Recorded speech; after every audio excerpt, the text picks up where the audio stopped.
चलिए केमिस्ट्री की इंटरेस्टिंग दुनिया देख लेते हैं।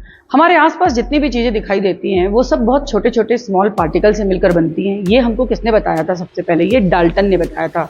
डाल्टन ने जो एटॉमिक थ्योरी दी थी उसमें उन्होंने कहा था कि जितने भी मटेरियल हैं, सॉलिड, लिक्विड, गैस, सब छोटे छोटे पार्टिकल से मिलकर बने हैं जो इनडिवाइजिबल है पार्टिकल, और वो पार्टिकल कहलाते हैं एटम। उनको उन्होंने नाम दिया था एटम का। ये थ्योरी बहुत पहले की थी, उस समय जितना इन्वेंशन हुआ था उसके हिसाब से उन्होंने बताया था।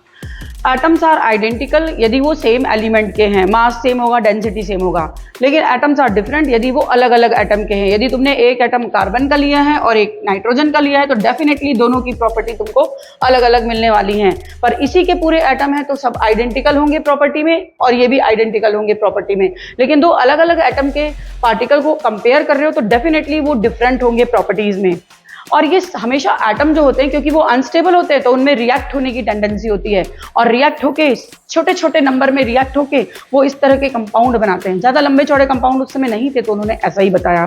An atom can neither be created not destroyed, only transform. ना तो तुम इसको बना सकते हो ना तुम इसको डिस्ट्रॉय कर सकते हो, केवल इसको एक फॉर्म से दूसरे फॉर्म में, एक एलिमेंट के एटम से दूसरे एलिमेंट के एटम में ट्रांसफॉर्म कर सकते हो। ये बहुत सिंपल सी थ्योरी डाल्टन ने अपने ज़माने में दी थी। ये थ्योरी काफ़ी समय तक चलती रही थी, लेकिन बाद में इसमें बहुत सारे क्या पूरे पॉइंट्स ही इसके जो थे सब में डिफेक्ट था, जिसकी वजह से ये थ्योरी रिजेक्ट हो गई थी। And keep watching. थैंक